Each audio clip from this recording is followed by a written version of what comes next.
மரணித்து விடுகிறார். தன் தாயிற்கு செய்ய முடியாத இறுதி சடங்கை அந்த தாயிற்கு செய்துவிட்டு அடுத்த ரயிலில் ஒரு கையில் பையுடனும் மறு கையில் குழந்தையுடனும் அம்மாசி கிழவன் ரயில் ஏறும் பொழுது உடனிருந்த பெண்மணிகள் அந்த குழந்தையை வாங்கி கொண்டு அம்மாசி கிழவனிடம் பொன்னா பேத்தியா என்று கேட்பார்கள். புதிதாக ஒரு உறவை சொல்வார் கிழவன். பேத்தி என்ன பேரு? அப்போ தோன்றுகிற ஒரு பெயர் பாப்பாத்தி. ஒரு புதிய உறவு பிறந்ததாக ஜெயகாந்தன் அந்த கதையை முடிப்பார். முன்பின் தெரியாத, முகவரி தெரியாத ஏதோ ஒரு பெண்ணின் குழந்தையை தன் உறவாக்கிக் கொள்ளும் அவருடைய பண்பிற்கும் பேரன்பிற்கும் அவருடைய வானமே இல்லை. என் மனதில் தோன்ற இரண்டாவது கேள்வி, இந்த வானம் ஏன் எல்லையாக இருக்கிறது? இந்த வானம் என்கிற எல்லை இல்லாமல் போனால் என்னவாகும்? ஒன்றுமாகாது. சூரிய கதிர்கள், எல்லா வகையான கதிரும் பூமிக்குள் இறங்கும். வானில் எரிகின்ற விண்கற்கள் நேரடியாக பூமியை தாக்கும். உலகம் உயிர் வாழ தகுதியற்றதாகும்.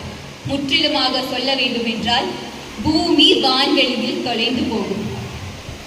மழையிடமிருந்து தன்னை பாதுகாத்துக் கொள்வதை தாண்டி அந்த பருந்து தன் பேராசையின் காரணமாக மேலே மேலே பறந்து சென்று கொண்டே இருந்தால் இறுதியில் என்னவாகும்? அது ஏதோ ஒரு கட்டத்தில் திசை தவறிதான் போகும். மனித வாழ்க்கையும் அப்படித்தான். ஆடம்பர தேவைகளுக்காக தேடி தேடி இறுதியில் எதை தேடுகின்றோம் என்று கூட தெரியாமல் துளைந்து போகின்ற மனிதர்கள் இங்கு ஏராளம்.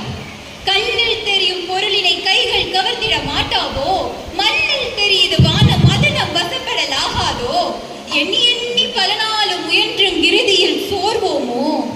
அட விண்ணிலும் மண்ணிலும் கண்ணிலும் எண்ணிலும் ஏவ பராசக்தியே, என்ன வரங்கள், பெருமைகள், வெற்றிகள், எத்தனை மேன்மைகளோ தன்னை வென்றால் அவை யாவும் பெறுவது சத்தியமாகும் என்றே முன்னை முனிவர் உரைத்த மறைப்பொருள் முற்றும் உணர்ந்த பின்னும் தன்னை வென்றாலும் திறமை பெறாதெங்கே தாழ்வுற்று நிற்போம். நாம் தொட நினைக்கின்ற வானம் உயர்ந்ததாகவும் விரிந்ததாகவும் இருத்தல் அவசியம்தான். ஆனால் அது ஒருபோதும் எல்லையற்று இருக்கக்கூடாது.